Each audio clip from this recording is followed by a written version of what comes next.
Good morning, everybody. Welcome to today's devotion for May 12th. Today's devotion is titled, No Regrets. The Bible reading is from Luke chapter 12, verses 13 to 21. Someone in the crowd said to him, "Teacher, tell my brother to divide the inheritance with me." Jesus replied, "Man, who appointed me a judge or an arbiter between you?" Then he said to them, "Watch out. Be on your guard against all kinds of greed. Life does not consist in an abundance of possessions." And he told them this parable. The ground of a certain rich man yielded an abundant harvest. He thought to himself, "What shall I do? I have no place to store my crops." Then he said, "This is what I'll do. I will tear down my barns and build bigger ones, and there I will store my surplus grain. And I'll say to myself, you have plenty of grain laid up for many years. Take life easy.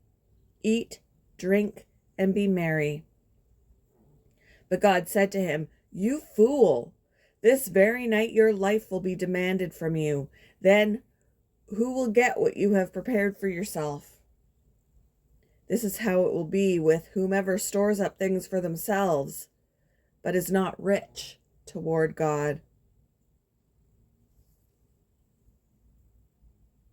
There was no mention made of the stuff we often spend our lives chasing.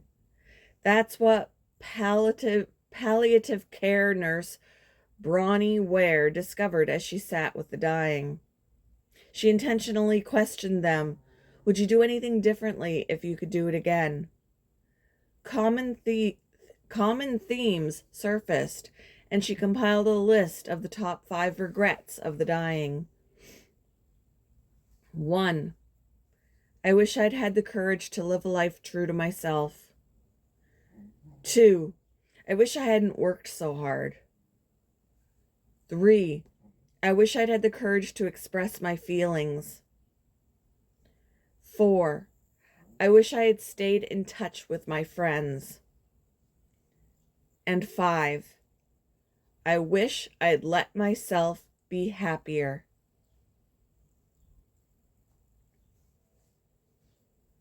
Ware's list brings to mind the parable Jesus tells in Luke 12. A rich man decides to build bigger barns to store his great harvest, after which he tells himself he'll retire in style, sit back and relax, and live until he dies. But in that moment, God demands his life with a rather harsh address. "You fool!" Followed by a haunting question. In essence, "And what will become of all your stuff?" Is it possible to die with 0 regrets? That's hard to know for certain, but what we do know is clearly expressed in Scripture. Storing up stuff for ourselves is a dead end. True riches come from a life invested in God.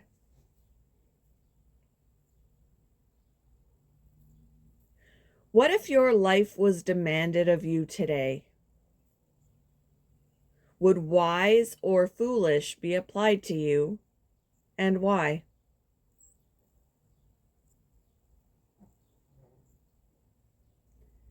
Thank you for joining me for today's devotion, and I hope you all have a wonderful day.